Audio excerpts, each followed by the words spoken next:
eu quero chamar a sua atenção para que você preste muita atenção nesta mulher, nestes slides e no que estes slides estão falando.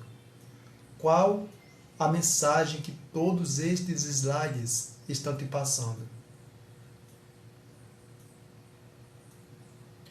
Percebeu?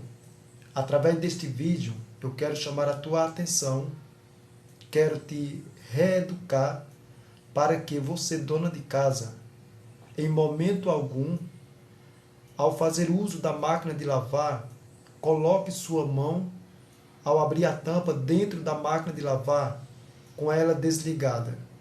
Sempre quando que for fazer isso, tire ali a sua máquina da tomada, pois você está correndo sério risco de ser eletrocutada.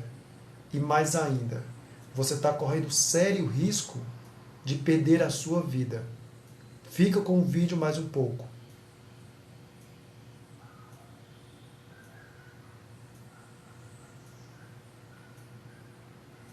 Triste e lamentável.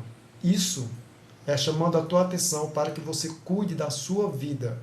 Tome cuidado ao fazer uso da máquina de lavar.